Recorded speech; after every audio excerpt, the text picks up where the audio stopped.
Nên tế sơ hay những món à? Món thịt ngựa. Món thịt ngựa. Mà ó.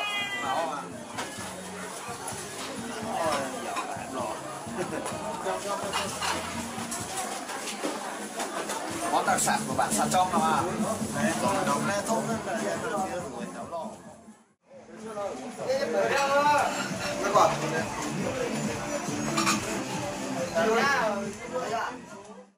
Đồng lê thốt lên là cái lò.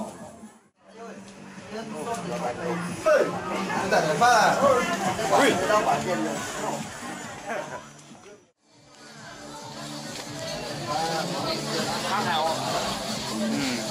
Phang tê mình.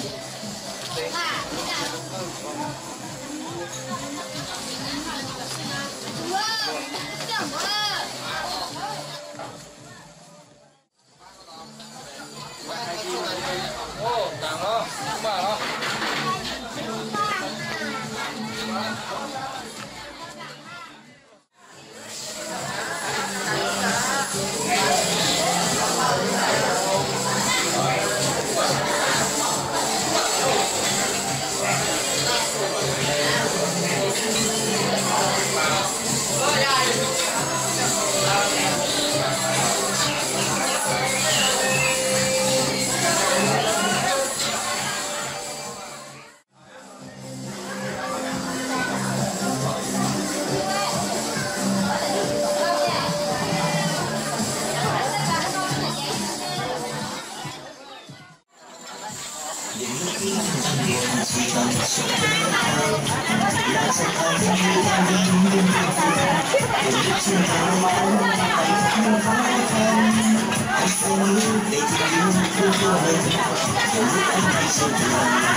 Phải con nó kéo một cả quê nó mất nào.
Giàu tay nhé.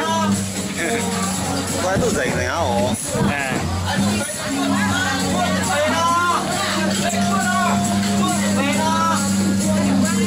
Nó về quay là dậy cũng vào mà. Cũng tuân như liều bữa. Thể như bác cũng nhớ mà. Thấy chưa?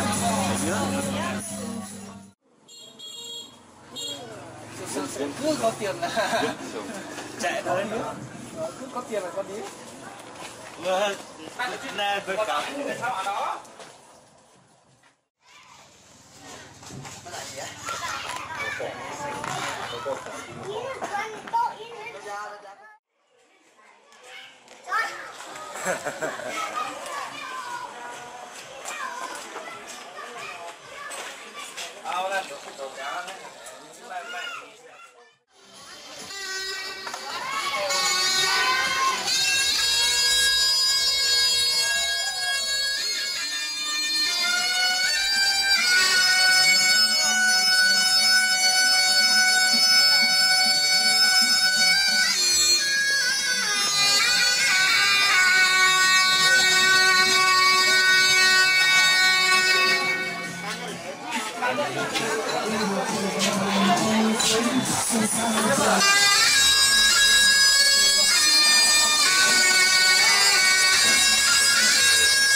出得开。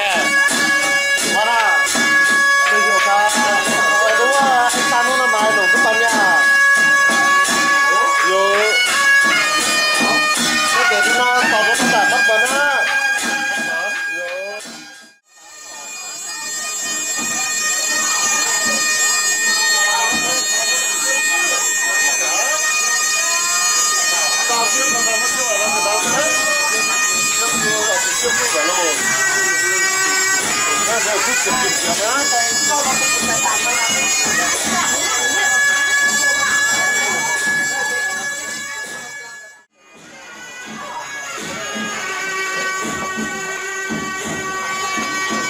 买什么个运动啊？哟，哎，哪到？毛啥呢？哎，那是就打算这个啊。哦，蛮多苦果。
Điện ở trong bản này lấy đâu ra nhỉ?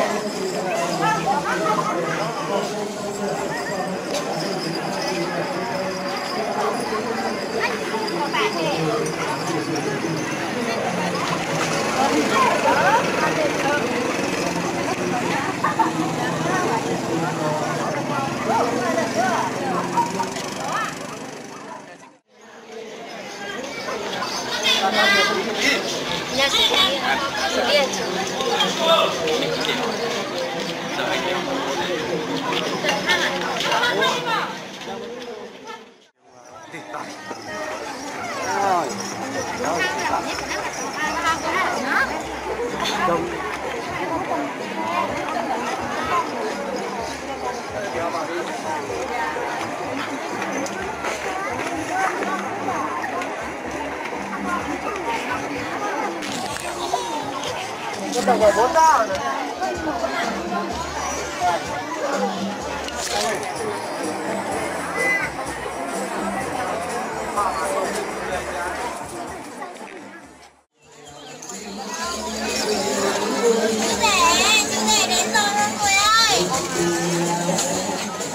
Xe chứ rẻ.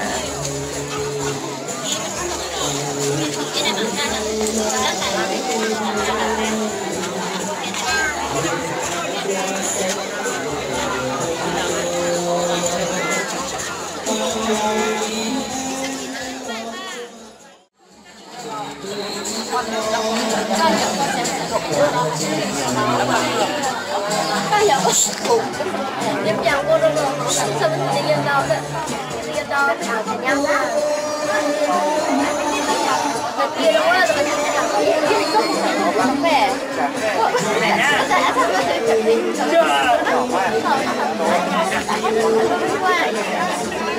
Ta tiền tổ này kia đâu mà.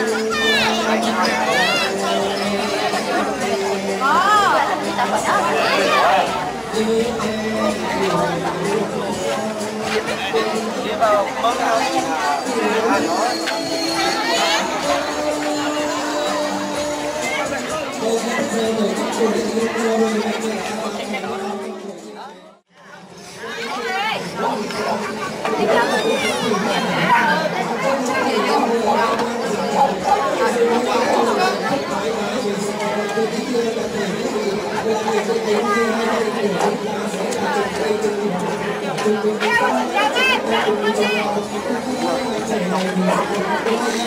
Được không? Thôi đi vào tôi hết chỗ rồi. Nhanh lên.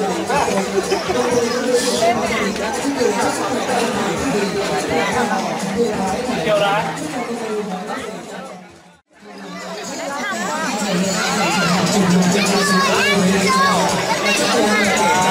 chúc cho xuân hồng nhà, chúc cho hai bạn nhân dân có thể ngày tuổi đầu và chúc anh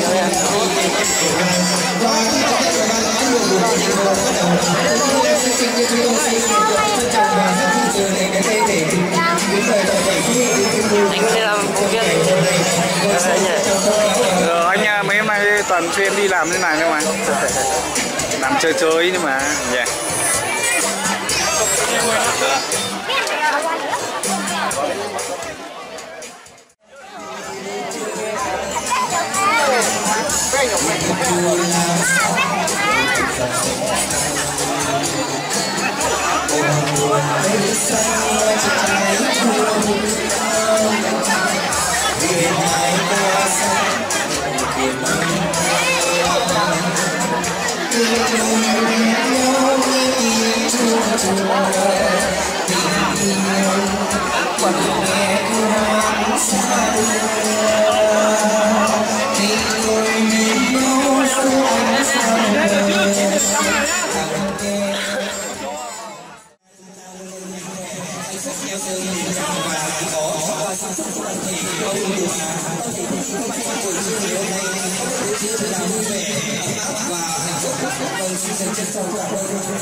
Chúng ta cùng vui chân và nhẹ bước trở lại với chúng tôi ngày hôm nay.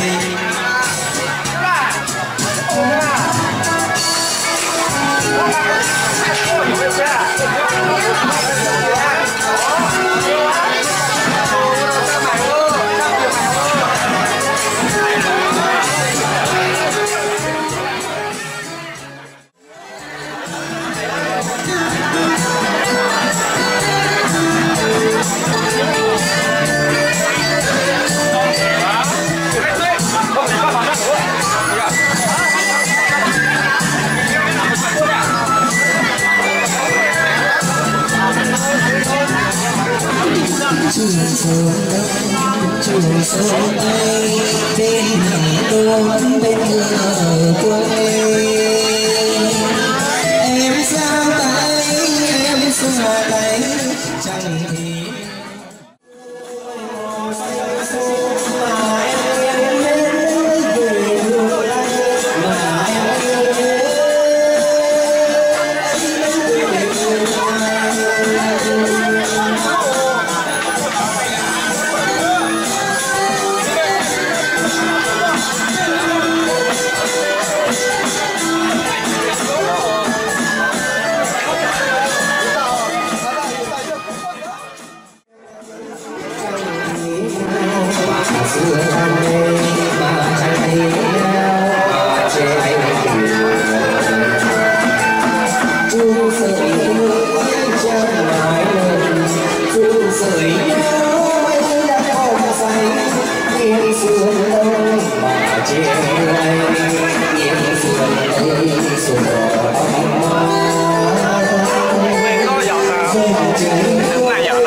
trong năm thì tiến triển vuông tròn phải giàu trong chính ngọn nguồn mạnh sâu. Vâng, đôi bạn trẻ này đã trải qua nhiều ngày tháng gian lao và tìm đến đèo và trải qua nhiều ngày tháng tìm hiểu lẫn nhau thật là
tổng ủy thảo như đông người đi hoàn đấy, đi hoàn vẫn tháo thì đi hoàn tôi là tháo như chỗ làm gì vậy? Sao lại mình chỉ càng nữa? Vì mình biết cho tay nào ra đi xem con mình ăn thì ăn em cưa đấy nên là không tiền nào. Ôi tôi bị càng rồi đó, giọt cổ. Thế à, thầy vứt rất là phẳng mà.